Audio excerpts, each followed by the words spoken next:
Selamat pagi sidang jemaat yang kekasih dalam Tuhan Yesus. Salam Indonesia, salam Nusantara, dari Sabang sampai Merauke, dari Myanga sampai Pulau Rote. Puji nama Tuhan. Kita masuk keadaan gereja yang ketiga, gereja di Asia Kecil, tentang jemaat di Pergamus. Tema firman Allah adalah tetap beriman teguh walau hidup di tengah jemaat yang longgar. Ya, tetap beriman teguh, walaupun hidup di tengah jemaat yang longgar. Ada baiknya kita baca berselang-seling, ya, dari Wahyu 2 ayat yang ke-12 sampai dengan ayat yang ke-17. Saya akan membacakan ayat-ayat yang genap. Bapak Ibu Saudara membacakan ayat-ayat yang ganjil. Saya mulai. Dan tuliskanlah kepada malaikat jemaat di Pergamus, inilah firman Dia yang memakai pedang yang tajam dan bermata dua. Aku tahu di mana engkau diam, yaitu di sana, di tempat tahta iblis. Dan engkau berpegang kepada namaku, dan engkau tidak menyangkal imanmu kepadaku, juga tidak pada zaman kekasihku yang setia kepadaku, yang dibunuh di hadapan kamu, di mana iblis diam. Tetapi aku mempunyai beberapa keberatan terhadap engkau. Di antaramu ada beberapa orang yang menganut ajaran Bileam, yang memberi nasihat kepada Balak untuk menyesatkan orang Israel, supaya mereka makan persembahan berhala dan berbuat zina. Demikian juga kepada orang-orang yang berpegang kepada ajaran pengikutmu. Sebab itu bertobatlah. Jika tidak demikian, aku akan segera datang kepadamu, dan aku akan memerangi engkau dengan pedang yang di mulutku ini. Siapa telinga kepada jemaat-jemaat, barang siapa menang padanya akan kuberikan dari mana yang tersembunyi, dan aku akan mengaruniakan kepadanya batu putih yang dari atasnya tertulis nama baru, yang tidak diketahui oleh siapapun selain oleh yang menerimanya. Puji nama Tuhan. Kalau 2 minggu yang lalu kita mendengar jemaat Efesus yang begitu berapi-api, tetapi meninggalkan kasih yang mula-mula. Kita juga minggu yang lalu mendengar bagaimana jemaat di Smyrna yang mengalami penderitaan yang cukup oleh karena nama Tuhan, tetapi mereka tetap setia di dalam penderitaan itu. Nah, kalau jemaat di Pergamus ini saya mengamati adalah jemaat yang sangat toleran, jemaat yang sangat tidak palah begitu keras terhadap hal-hal yang tidak menyenangkan hati Tuhan. Tetapi saya melihat dan membaca dalam Alkitab tentang gereja di 7 gereja di Asia Kecil ini, ada 5 gereja yang mengalami disuruh bertobat. Yang pertama itu jemaat di Efesus ayat yang kelima, lalu ayat yang ke-16 yang kita baca tadi, yaitu jemaat di Pergamus, dan ayat 21 itu jemaat di Tiatira, dan ayat 3 itu jemaat di Sardis, dan ayat 19 itu jemaat di Laodikia. 2 jemaat yang tidak mengalami teguran, dia katakan Tuhan bertobat. Tetapi jemaat yang kita harapkan adalah jemaat seperti jemaat di Philadelphia, di mana tidak ada teguran karena mereka taat terhadap firman Allah dan melakukan apa yang diperintahkan oleh Tuhan. Nah, saat ini kita belajar untuk melihat jemaat di Pergamus.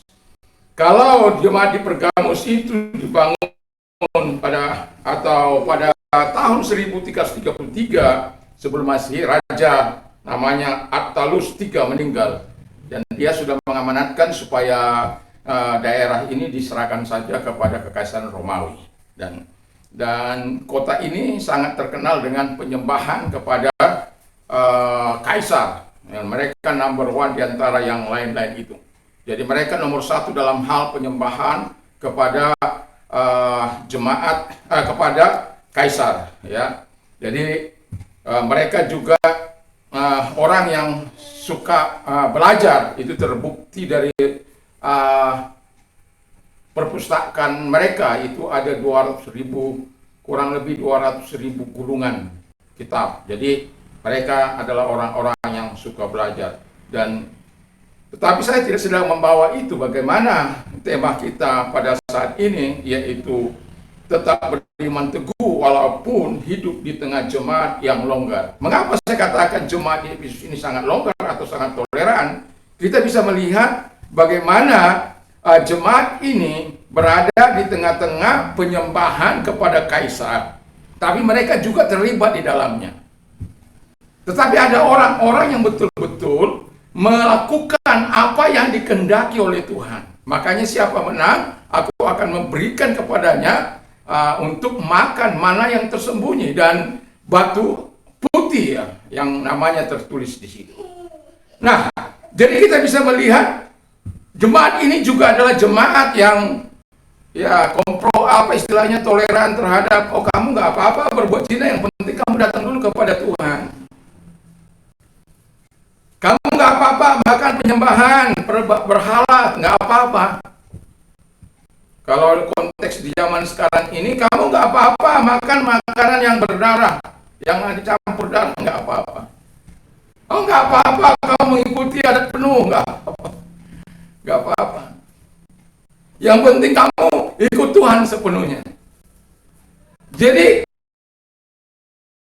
bagaimana kita bisa mengikut Tuhan dengan sungguh, sementara di lain pihak kita mengikuti ajaran yang lain? Di mana dikatakan dalam Alkitab yang kita baca tadi bahwa mereka, jemaat di Pergamus itu, mereka diizinkan untuk makan dari persembahan-persembahan yang diserahkan kepada berhala. Kita lihat bagaimana Sadrak, Mesak, Abednego, dan Daniel di masa muda yang begitu luar biasa, dengan kepintaran yang sangat luar biasa, dengan kecerdasan di atas orang-orang Ulkasdim. Dan mereka telah berikhtiar untuk tidak memakan persembahan berhala yang dipersembahkan kepada ilah-ilahnya Raja Nebukadnezar. Mereka telah mengambil keputusan walaupun nyawa mereka terancam pada waktu itu. Sehingga pegawai istana yang begitu luar biasa itu menjadi takut. Bagaimana mungkin kalau bagaimana mereka nanti kurus. Mereka hanya bilang begini saja, beri kami sayur, lalu kemudian 10 hari kemudian Anda boleh menilai. Dan ternyata perawakan mereka jauh lebih cerah, perawakan mereka jauh lebih baik. Di tengah-tengah situasi kondisi yang seperti ini, ya, kita sebagai orang-orang percaya harus banyak duduk diam di bawah kaki Tuhan. Kita harus bersembahyang kepada Tuhan, menghadapi situasi yang rumit ini, untuk mendoakan rekan-rekan, sahabat, hamba Tuhan, jemaat Tuhan, karena ada banyak yang gugur iman mereka, tidak bisa teguh. Saya tidur jam 2, lalu kemudian tidur bangun jam 4 sampai setengah 7 kami berdoa. Kami membentuk tim doa dari Jabalom, walaupun pesertanya hanya 2-3 orang. Saya, istri saya, dan 1 dari Jawa. Tapi kami berdoa setiap pagi. Mulanya karena saya menantang mereka jam 4, karena di sana jam 3. Tapi saya tetap bangun jam 4. Di sana jam 3, saya jam 4. Kasihan mereka itu. Karena apa? Ya, di sini jam 4, kan di sana jam 3. Cukup melelahkan bagi mereka. Makanya mereka tawar-tawar. Kalau boleh berdoalah hari Jumat sekali seminggu. Yang mau saya katakan adalah berdoa itu harus menjadi napas kehidupan kita. Dalam mengalami situasi yang tidak enak, dalam mengalami penderitaan, kalau tidak ada doa yang kita naikkan kepada Tuhan, itu akan menjadi sulit dalam kehidupan kita. Kita bisa semangat, kita bisa berapi-api, kita bisa melihat segala peluang-peluang yang tertutup. Karena kita percaya Allah bisa membuka jalan. Di saat penderitaan kita tetap yakin dan percaya akan ada peluang yang Tuhan berikan. Tidak selamanya penderitaan itu ada. Nah, di jemaat di Pergamus dengan jemaat yang begitu longgar, belum lagi mereka mengikuti ajaran Nikolaus. Nikolaus itu ajaran sinkritisme, percampuran ajaran, di mana mereka boleh melakukan ini dan boleh melakukan itu, walaupun bertentangan dengan firman Allah. Memakan darah, kata firman Allah dalam Kisah Rasul 20, tidak boleh. Tapi bagi jemaat di di Pergamus tidak ada masalah. Makan binatang yang dicekik tidak boleh. Tapi bagi orang sekarang ini tidak masalah. Bagi yang dicuri atau di percabulan, nggak ada masalah. Yang penting kamu bertobat, nggak bisa begitu. Memang agak longgar jemaat di Pergamus ini. Belum lagi di jemaat yang di Tiatira itu kompromi. Yang penting selamat.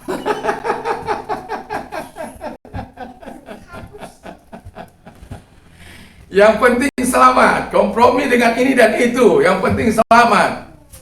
Ya. Pengajaran-pengajaran sekarang ada banyak mengalami seperti yang dialami oleh jemaat di Pergamus ini. Di mana, oh tidak apa-apa, yang penting datang dulu sama Tuhan. Ada perbedaan mencolok antara pengajaran Domitian dengan pengajaran Gustav Pilgrim. Yang satu di tanah Selindung, Selindung atau Tarutung sana. Di Rura Selindung sana. Yang satu di Baligi. Yang satu keras, tidak boleh mengikuti adat, yaitu Nomensen. Dan pernah satu kali Nomensen itu kepalanya diminta dalam upacara Sibaso. Sibaso itu adalah medium spirit, di mana kalau apa yang dikatakan dia harus dikasih. Orang-orang sungai yang diminta itu kepala dari si Nomensen. Nomensen melawan. Kalau kau menang, boleh. Tapi kalau kau kalah, kau harus tunduk.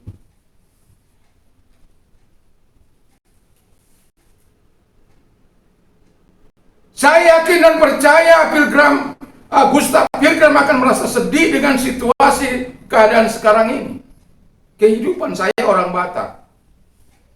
Kehidupan yang dimana kelahiran baru bukanlah menjadi hal yang sangat dirindukan. Bukan.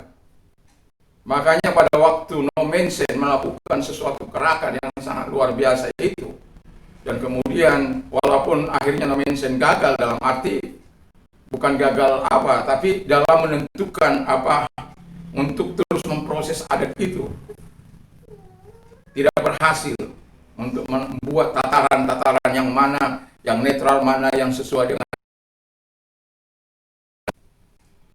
gagal untuk melakukannya. Sehingga kalau kita bicara soal saat ini sebagai apa, orang akan lebih bangga membangun tugu-tugu untuk bisa menyenangkan. Tapi pada masa tua orang tuanya tidak bisa diperhatikan, tidak dilakukan yang terbaik. Sementara firman Allah katakan di masa hidup orang tua itulah perlu diperhatikan hal-hal yang seperti itu. Kalau kuburan itu tidak dan jor-joran menunjukkan kebanggaannya.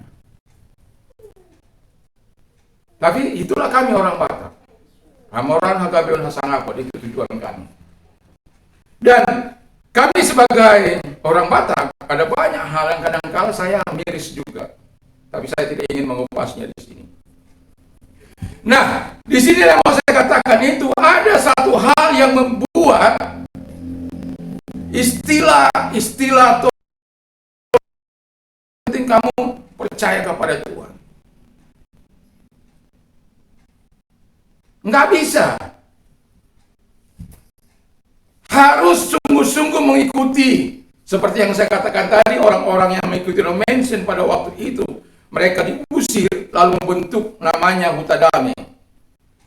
Bayangkan diusir dari lingkungannya, lalu kemudian mention menampung mereka, dibuat Huta Damai, kampung damai. Karena hanya tidak mengikuti adat istiadat yang memang dari ya nenek moyang, ya Batara Guru, Mangala Bulan. Itulah yang digerakkan oleh Mulai Jadi Nabulon kalau kami di Tanah Batak sana. Tapi ya begitulah. Nah, jemaat tidak jauh keadaan jemaat yang ada di Pergamus. Tapi saya mau katakan kepada kita, walaupun jemaat dalam keadaan seperti itu, kita iman, walaupun di tengah jemaat yang longgar. Bagaimana bisa menjadi jemaat yang teguh di tengah jemaat yang longgar? Kata Alkitab di dalam ayat 12 jelas di sana. Aku tahu di mana engkau diam, yaitu di tempat tata iblis, dan engkau berpegang kepada namaku. Jadi yang pertama dikatakan bahwa walaupun mereka tinggal di tengah-tengah jemaat iblis, yang ajarannya tentu situasinya tidak.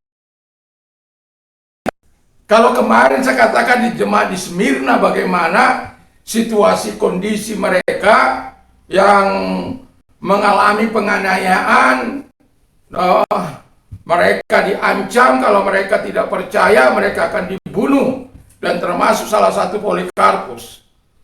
Dan di sini juga kita bisa melihat di ayat selanjutnya bagaimana Antipas yang tidak mau menyembah kepada kaisar atau mengikuti ajaran-ajaran yang lain.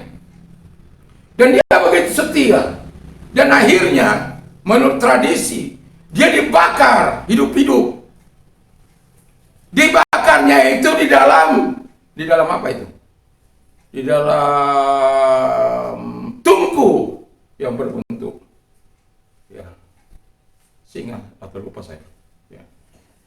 Jadi dia panaskan. Aduh, Anda bisa perlahan-lahan dia dibakar. Kalau langsung bur seperti apa kan langsung bur. Itu Polikarpus. 86 tahun aku melayani Tuhan. Belum pernah Tuhan melakukan yang salah terhadap aku. Masa kan aku mau menyangkali dia? Nggak mungkin lah. Lalu dibakar dia hidup-hidup. Tapi terpujilah Tuhan. Dia bersyukur kepada Tuhan. Karena punya kesempatan untuk bisa mati syahid. Nah, Antipas ini mengalami yang namanya mati syahid. Hambaku yang setia, kata firman Allah. Dia berpegang pada nama Tuhan. Orang yang teguh beriman kepada Tuhan, dia akan memegang nama yang menyelamatkan itu, nama yang perkasa itu, nama yang berdaulat itu. Mungkin saja bisa lepas nyawanya, tetapi itu merupakan jembatan emas untuk sampai kepada Allah, untuk sampai kepada Yesus. Hanya mempersingkat waktunya untuk bisa sampai kepada Tuhan, masuk dalam firdausnya Allah. Ada banyak orang yang ingin seperti Antipas. Tapi tidak semua bisa. Saya juga ingin. Saya pikir waktu pedang di leher saya itu akan ditarik. Tapi bukan ditarik, diangkat. Waktu pisau di perut saya pikir akan ditusuk. Tapi hanya sekedar mengancam. Hanya saya rasakan kulit tajamnya ujung pisau itu. Kita tidak mencari-cari bahaya. Kita tidak mencari-cari penderitaan. Tetapi kalau Tuhan izinkan, bersyukurlah. Harta saja diambil nangis. Harta diambil, keluar baju di badan, nangis. Saya nangis juga, tapi nangisnya setelah baju bayangkan baju satu-satunya, celana satu-satunya ketika dijemur itu, karena saya sudah pinjam satu baju asot kakak ipar saya. Baju kakak ipar saya, lalu saya ganti, saya jemur supaya ada ganti. Diambil orang. Nangis. Sampai berulang-ulang kita umumkan, mungkin Anda mengambil pakaian itu terikut pakaian saya. Enggak ada. Nangis. Tapi bukan karena saya nangis karena apa itu, karena itu satu-satunya pakaian saya. Sampai khotbah saya di Gebang itu pakai celana sol. Orang lalu bilang begini, saya bilang bersyukur kepada Tuhan. Karena Tuhan itu besar, karena Tuhan itu dasar. Datang seorang tua berkata, Pak, Bapak itu ngajar yang benar. Masa kita sudah diperlakukan begini bersyukur? Saya bilang, itu karena perintah Tuhan. Terus saya bilang, apa yang kehilangan di Bapak? Gak ada. Saya hanya dibuat susah. Saya, Pak, keluar baju di badan. Tapi saya harus belajar bersyukur. Kenapa? Kita mengingat satu nama. Makanya saya katakan nama itu yang tidak bisa diambil dari saya. Harta boleh diambil, kekayaan boleh diambil, tapi satu nama yang melekat kuat, yang termaterai dalam batin sanubari yang paling dalam, tidak bisa diambil. Karena apa? Saya berpegang kepada nama yang ajaib itu. Nama di atas segala nama yang telah menyelamatkan, yang telah memberikan keselamatan itu. Nah, jemaat yang diharapkan Tuhan di Pergamus, ya seperti itu. Ada jemaat-jemaat yang seperti itu. Walaupun ada jemaat-jemaat yang kompromi, yang toleran. Tapi yang Tuhan harapkan adalah jemaat yang berpegang kepada namanya. Itu sebabnya dikatakan, kalau kamu tidak bertobat, aku akan berjuang melawan engkau. Enggak mungkin kita bisa menang. Karena apa? Dengan apa? Dengan pedang yang ada dalam mulutku. Pedang bermata dua. Yang kadang yang satu dipakai untuk membunuh, membinasakan lawan-lawan, seperti di jemaat di Korintus. Tetapi yang satu lagi, apabila orang itu tidak bertobat, Tuhan yang akan melawan dengan mata yang satu. Jadi dia bisa berbalik menyerang kita kalau kita tidak bertobat. Makanya kenapa saya katakan tadi ada 5 gereja yang pada waktu itu disuruh bertobat. Smyrna tidak disuruh bertobat. Karena mereka sudah mengalami kehidupan yang sangat dalam penderitaan itu. Mereka, Tuhan katakan, aku tahu kesusahanmu, kemiskinanmu, penderitaanmu. Dan juga Tuhan tidak mengatakan begini, aku hadir, enggak dia. Tapi dengan itu Tuhan sudah turut merasakan keadaan jemaat di Smyrna. Dan demikian juga keadaan jemaat di Pergamus. Walaupun mereka ada tinggal di tengah-tengah jemaat iblis, orang-orang yang tidak setia kepada Tuhan, atau orang-orang yang tidak sungguh-sungguh hidup dengan Tuhan. Tapi harus ada orang jemaat-jemaat di Smyrna yang harus teguh berpegang pada namanya. Kalau orang mengerti akan situasi kehidupannya yang seperti itu, maka dia akan bisa selamat. Nama Yesus itu nama yang paling indah. Nama Tuhan itu nama yang paling berkuasa. Itu sebabnya dalam Mazmur 91, because he loves me, says the Lord, I will rescue him. Sebab dia mengasihi aku, kata firman Allah, bukan kata saya, bukan kata pemazmur juga, kata Allah. Aku akan menolong dia. Because he recognize my name. Sebab dia mengenal namaku. I will protect him, dan aku akan melindungi dia. Itulah yang terjadi bagi jemaat di Pergamus yang setia itu. Kepada yang lain yang tidak setia dikatakan bertobat, kalau tidak, aku berbalik melawan engkau.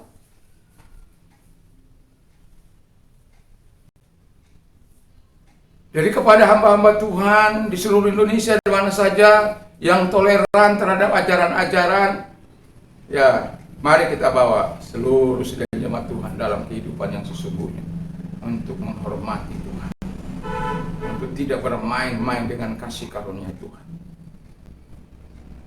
Lalu orang yang mengasihi Tuhan lalu mengenal nama Tuhan apa? Ketika mereka berdoa, aku mendengar dan aku akan menyertai mereka dalam kesusahan mereka. Itu sebabnya jemaat di Pergamus, walaupun dalam penderitaan, firman Allah tetap digenapi bahwa Tuhan bersama-sama dengan mereka di dalam penderitaan mereka. Apalagi dikatakan, I will deliver and honor you. Dan aku akan menyelamatkan, melepaskan, dan memuliakan engkau. Dengan panjang umur akan kukenyangkan, dan akan kutunjukkan keselamatan daripada. Nyata, makanya siapa menang akan kuberikan makan mana yang tersembunyi itu. Tuhan begitu baik bagi semua gerejanya. Tuhan begitu baik, baik di gereja di Efesus, baik di gereja di Smyrna, baik di gereja di Sardis, Tiatira, Pergamus, Philadelphia, Laodikia. Kalau kita lihat saya tadi malam mengingat kisah ini, saya bisa bayangkan jemaat di Laodikia itu, walaupun belum sampai situ, tapi tadi malam saya mengingat kisah itu. Jemaat di Laodikia itu dikatakan, you say, engkau berkata, I am rich, aku kaya. I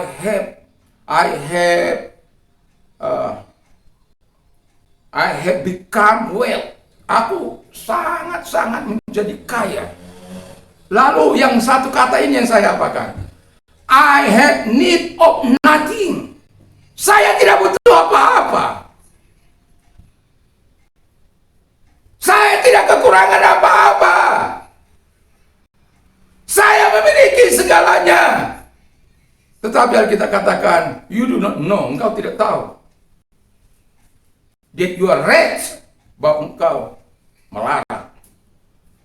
Miserable, malang, tua, miskin. Lalu blind, buta, and naked, dan telanjang. Aku menasihatkan kamu supaya engkau membeli emas daripada aku. I counsel you to buy from me gold refined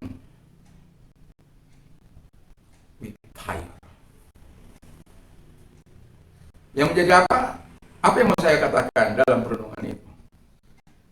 Jemaat dia ini, yang suam-suam ini karena kekayaan mereka tidak panas juga tidak dingin, lalu dimuntahkan oleh Tuhan. Lalu dikatakan, barang siapa menang, aku akan mendudukkan dia di tahtaku, sama seperti aku duduk di tahta Bapa. Haleluya. Jadi saya bisa pikirkan, ya adillah Tuhan gitu ya. Karena apa? Selama ini mereka menikmati segala kekayaan, mereka mempunyai otoritas untuk mengatakan ini dan itu, mengatakan, waduh saya kagum lah sama Tuhan itu. Jadi memang betul-betul kalau mereka menang didudukkan di tahtanya Allah, karena selama ini mereka sudah hidup memerintah gitu. Dengan kekayaannya. Haleluya. Luar biasa Tuhan itu. Jadi posisi mereka tidak akan tergantikan.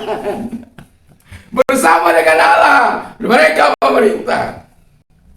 Tapi kan gak gampang itu untuk bisa menentukan.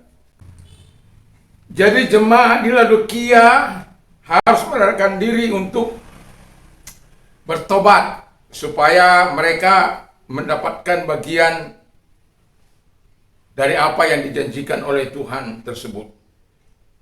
Sidang jemaat Tuhan yang kekasih dalam Tuhan Yesus Kristus, memang Tuhan itu selalu baik bagi gerejanya, tidak peduli dalam keadaan apapun gerejanya. Dia mau care, dia mau peduli terhadap kita. sehingga gerejanya tetap mendapat support seperti jemaat di Laodikia tadi, bagaimana Tuhan mengingatkan mereka supaya mereka bisa menang menghadapi segala godaan dunia ini dalam hal kekayaan, kemewahan, dan mereka bisa hidup dalam ketaatan kepada Tuhan, sehingga apabila mereka menang mendapatkan apa yang dijanjikan oleh Tuhan, yaitu mana yang tersembunyi dan nama baru, atau batu putih di mana di atasnya ada nama mereka, nama yang baru. Puji nama Tuhan. Yang kedua, kata firman Allah, kalau tetap beriman teguh walau hidup di tengah jemaat yang longgar, kita harus hidup tidak menyangkal iman kita kepada Dia. Kalau kita lihat selanjutnya, saya bacakan. Dan engkau tidak menyangkal imanmu kepadaku, juga tidak pada zaman Antipas saksiku yang setia kepadaku, yang dibunuh di hadapan kamu di mana iblis diam. Jadi jelas bahwa yang kedua, tidak menyangkal iman kita kepada Kristus. Karena diberikan contoh bagaimana Antipas yang begitu luar biasa, saksi yang setia ini, yang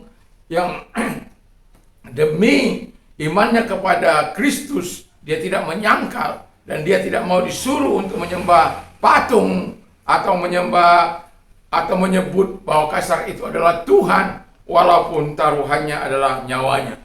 Dan kita tahu menurut tradisi bahwa dia dibakar hidup-hidup, dalam arti di mana dia dimasukkan ke dalam kuningan atau tempat seperti wajan begitu ya, yang berbentuk kuningan. Dia berbentuk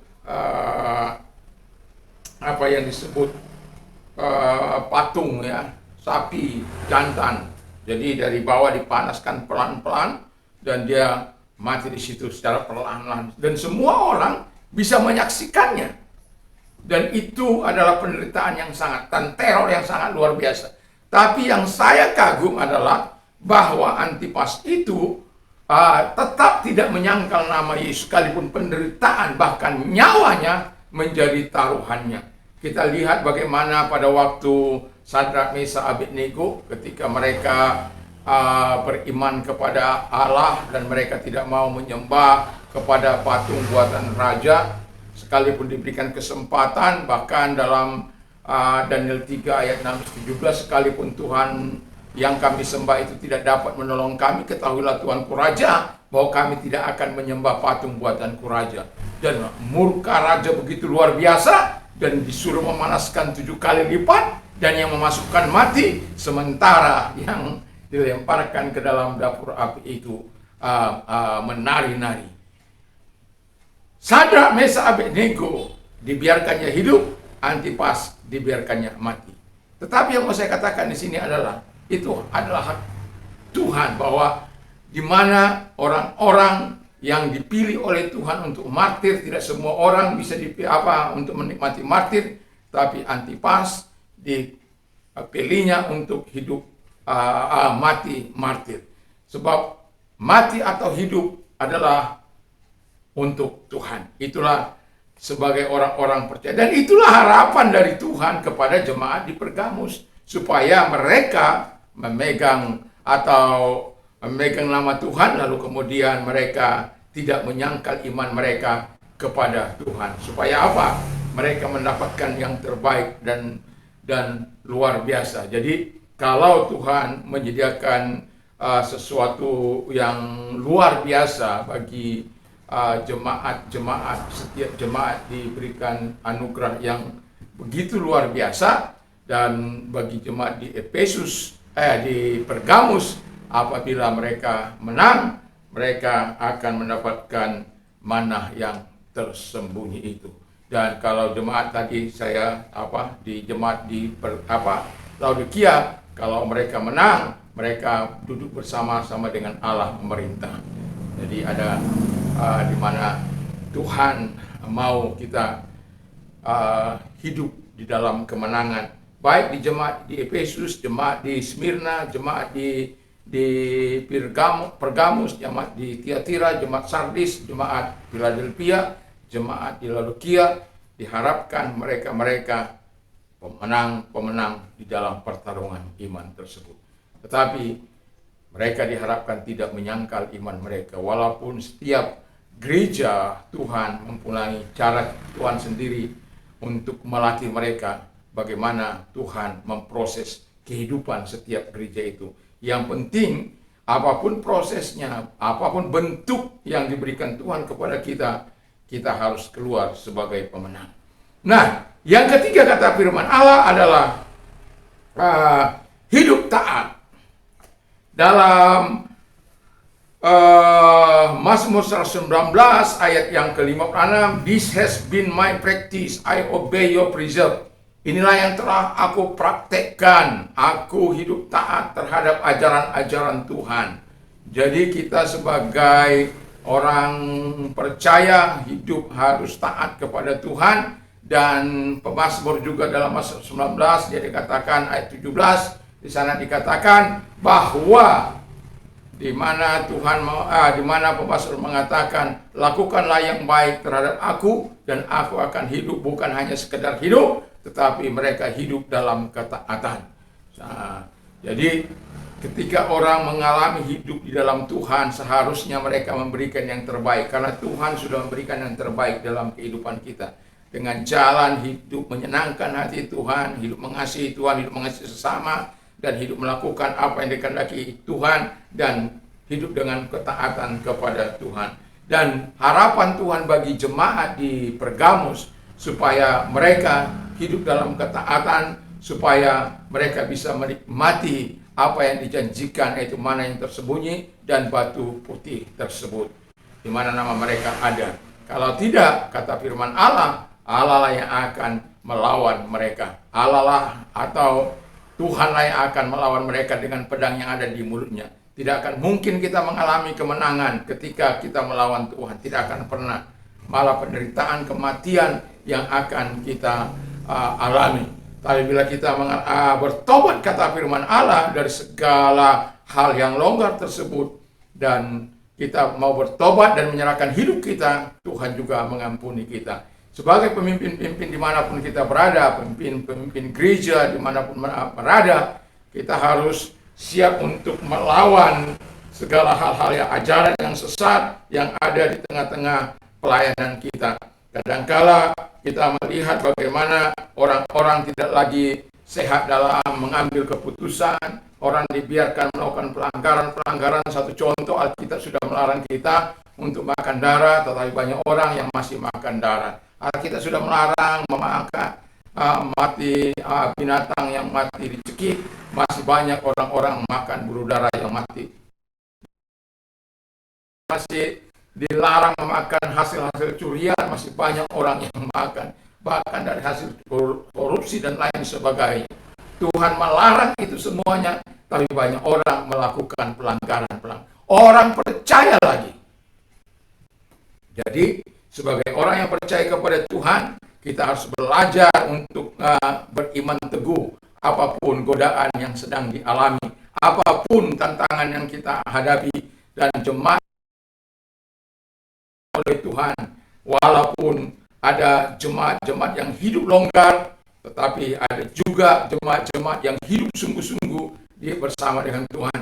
Dan kepada jemaat yang sungguh-sungguh itu, Tuhan memberikan hadiah yang pasti kepada mereka. Dan kepada jemaat yang tidak sungguh-sungguh itu, Tuhan mengingatkan mereka agar bertobat, supaya mereka keluar sebagai pemenang dan mereka bisa menikmati apa yang akan diberikan Tuhan kepada yang tersembunyi dan batu putih yang Tuhan, di mana nama kita ada di situ. Dan batu putih itu pada waktu itu bisa disebutkan sebagai penghitungan suara, sebagai lambang kemenangan dan sukacita dan lain sebagainya. Dan Tuhan mengatakan itu supaya dalam mengapa kita diberikan batu putih, yaitu lambang di mana kita sukacita menghadapi pesta pernikahan. sukacita yang besar karena kita bersama-sama dengan Tuhan. Jadi, hendaklah teguh beriman walaupun dalam situasi yang tidak menyenangkan. Walaupun situasi yang tidak baik, tetaplah teguh. Walaupun ada banyak orang hidup melakukan apa yang dikehendakinya, hidup melakukan apa yang tidak dikehendaki oleh Allah. Itu sebabnya setiap hari saya mengatakan kepada Tuhan, kuduskan kehendak aku dan melakukan apa yang jahat di mata Tuhan, tetapi melakukan apa yang kau kehendaki, apa yang kau senangi. Kuduskan pikiranku sehingga aku tidak memikirkan hal-hal yang jahat, tidak merancangkan hal-hal yang jahat, tetapi selalu memikirkan hal-hal yang di atas, di mana engkau berada. Sehingga Tuhan dipermuliakan. Bukan berarti saya harus hidup di alam sana, bukan. Tapi sebagai orang yang percaya kepada Tuhan, kita diminta untuk set your mind on the things above, not on the things on the earth. Jadi kalau disesuaikan atau dengan hal-hal yang ada di atas, bukan yang ada di bumi ini. Jadi dalam kehidupan kita sebagai orang percaya, Allah mengharapkan kita, jemaat di Efesus diharapkan untuk tampil sebagai pemenang. Dan kita di akhir zaman ini, gereja di akhir zaman ini, mari kita tidak longgar dalam hal-hal pengajaran seperti jemaat di Pergamus. Mereka menerima ajaran Balak di mana pre-seks tidak menjadi masalah, bahkan penyembahan berhala tidak menjadi masalah, ikut ajaran sinkretisme tidak menjadi masalah. Yang penting ya orang katakan kamu datang kepadaku dulu, nanti Tuhan yang akan memproses. Tidak, Tuhan mau kita betul-betul mengalami pembentukan Tuhan, mengalami kehidupan yang sungguh-sungguh, supaya apa? Supaya dalam kehidupan bukan menjadi batu sandungan, tetapi menjadi berkat bagi orang lain. Karena apa? Kita sudah diselamatkan oleh Tuhan, sudah ditolong oleh Tuhan. Dari gereja yang sudah kita pelajari bagaimana gereja di Asia Kecil ini bisa menjadi sesuatu cermin bagi kita untuk melihat gereja masa kini, di mana keadaan gereja masa kini hampir juga banyak seperti yang ada di gereja Asia Kecil. Dan harapan saya sebagai seorang gembala sidang, saya mengharapkan jemaat Tuhan hidup seperti jemaat di Philadelphia yang penuh dengan kasih cinta, yang penuh dengan penurutan kepada Allah. Saya yakin dan percaya ini dambaan dari setiap hamba-hamba Tuhan yang melayani. Mereka melihat jemaat Tuhan yang takut akan Tuhan, yang memuliakan Tuhan dalam kehidupannya, yang sungguh antusias kepada Tuhan, dan itu harapan dari setiap orang. Tapi walaupun demikian, kita akan belajar melihat gereja Tuhan di Asia Kecil ini sebagai bahan bagi kita untuk kita tidak mengulang sejarah. Kalau kita mau mengulang sejarah, mari kita buat hal yang baik. Hal yang buruk kita tinggalkan, hal yang tidak berkenan kita buang jauh-jauh. Sehingga jemaat di Pergamus yang tetap beriman teguh walaupun di tengah-tengah situasi jemaat yang longgar, dan mereka mengalami kemenangan. Dan bagi mereka yang hidup longgar, Tuhan katakan supaya mereka bertobat. Kalau mereka tidak bertobat, maka Tuhan akan melawan mereka. Dan saya ulang sekali lagi, kita tidak akan pernah bisa menang melawan Tuhan. Jadi biarkanlah kasih Tuhan terus memenuhi hati kita. Biarkan kita terus menyerahkan hidup kita kepada Tuhan, sehingga kita tetap bisa beriman teguh walaupun dalam situasi dan kondisi apapun, seperti jemaat di Pergamus yang sungguh-sungguh bersama dengan Tuhan.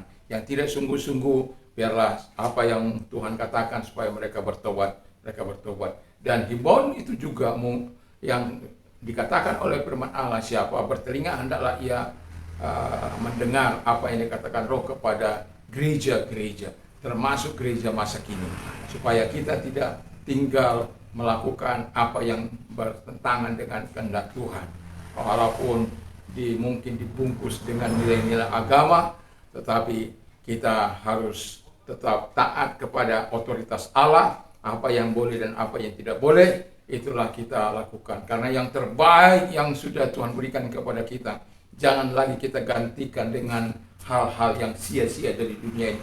Yang terbaik Tuhan berikan kepada kita kehidupan yang luar biasa, tetapi ada banyak orang menggantikan dengan sampah-sampah yang mengakibatkan penderitaan bagi kehidupannya.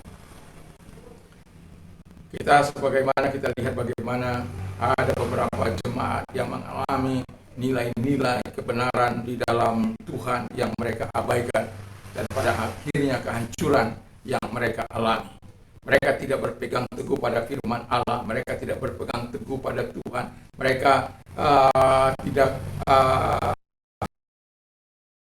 mereka berbuat sesuatu yang tidak menyenangkan hati Tuhan, dan mereka tidak hidup taat. Dan pada akhirnya hanya tangisan yang bisa kita lepaskan kepada mereka, orang-orang yang seperti ini. Karena apa? Mereka telah jauh dari Tuhan. Mereka telah jauh dari kasih Tuhan. Dan doa saya supaya mereka yang ada di luar sana yang jauh dari Tuhan, mereka balik kepada Tuhan, bertobat, supaya Tuhan mengampuni engkau. Kalau engkau tidak bertobat, maka Tuhan akan jadi lawan. Dan lihatlah hidupmu sesudah di dalam Tuhan atau setelah engkau keluar dalam Tuhan. Mana jauh lebih indah bersama dengan Tuhan apa bersama dengan dunia ini. Sebagai orang yang percaya, yang sudah menikmati kasih karunia Tuhan, yang sudah menikmati hal-hal yang indah dari Tuhan, orang-orang yang bodohlah yang meninggalkan jalan-jalan Tuhan. Makanya Paulus katakan, bagiku hidup adalah Kristus, mati adalah keuntunganku. Dalam Roma dia berkata dalam Roma 14 ayat yang ke-8 bahwa baik hidup maupun mati, aku adalah milik Kristus. Kalau kita semua memiliki pikiran yang seperti ini, apapun keadaan yang kita alami, masalah apapun dalam kehidupan ini, dalam apapun, kita tidak akan pernah lemah, karena kita tahu bahwa Tuhan bersama dengan kita. Karena apa? Kita tahu bahwa kita memiliki iman yang teguh, kita tahu caranya gimana kita harus berpegang pada namanya yang penuh kuasa. Kita harus tidak menyangkal iman kepada Dia dan hidup dalam ketaatan kepada Tuhan. Diberkatilah kita semuanya. Mari kita tunduk kepala dan kita berdoa. Kami berterima kasih kepada Tuhan bahwa ini kami sudah di Pergamus yang begitu, oh Tuhan, ada yang setia, ada yang sungguh-sungguh, dan tapi ada juga yang tidak sungguh-sungguh di dalam Tuhan. Kepada yang sungguh-sungguh, bagi mereka yang menang, kata firman Allah, disediakan kehidupan amanah dan batu putih. Tapi bagi mereka yang tidak mau bertobat, maka Tuhan yang akan menjadi lawan mereka. Tapi kalau mereka bertobat, Tuhan juga akan memberikan kepada mereka mana yang tersembunyi itu, dan nama baru di atas batu putih tersebut. Terima kasih. Kami tahu setiap gereja ada pergumulannya, setiap gereja ada orangnya yang memimpin, dan setiap masa ada orangnya, dan setiap orang ada masanya. Dan itulah sebabnya kami berdoa agar Engkau Allah menyatakan kebaikan-Mu, kemurahan-Mu bagi kami semua, sehingga kami adalah orang-orang yang betul-betul tetap teguh di dalam iman walaupun dalam situasi dan kondisi apapun, termasuk dalam gereja yang mungkin kami ditanamkan berada di gereja yang kelonggaran yang dimana para pemimpin tidak berani menegur ajaran sesat seperti ajaran yang dialami oleh jemaat di Pergamus, yaitu menuruti ajaran Balaam, yaitu mengajar Balak untuk hidup dalam menentang kepada Allah melalui makanan-makanan yang persembahkan kepada berhala, melalui pre-seks dan lain sebagainya. Terima kasih Bapa di surga, terima kasih ataupun mengikut ajaran Nikolaus yang ansinkritisme tersebut yang membolehkan ini dan itu.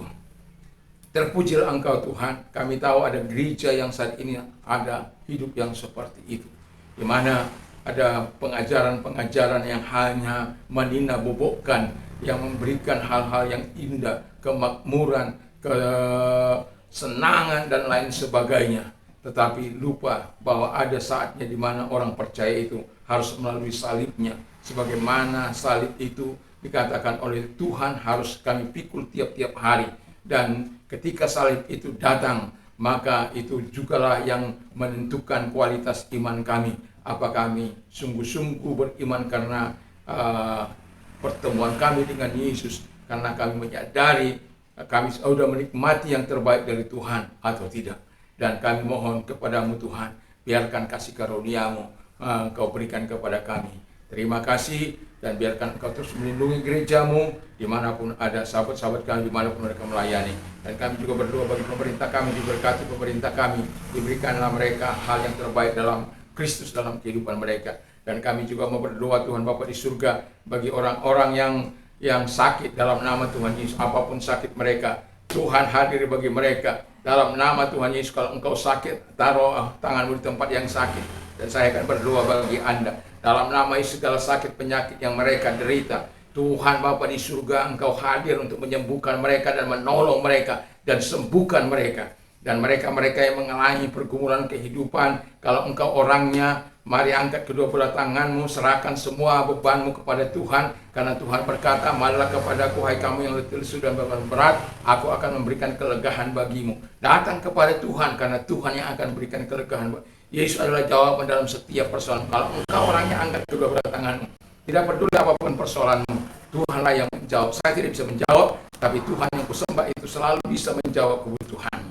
Terima kasih Bapak, lihat tangan-tangan yang sudah diangkat kepada Tuhan, kedua belah tangan mereka yang sudah diangkat kepada Tuhan, hadir kepada mereka, kuatkan mereka, tolong mereka, dan apapun menjadi pergumulan mereka, selesaikan pergumulan mereka, sebab engkau ahli dalam membuat pelepasan, ahli dalam membuat.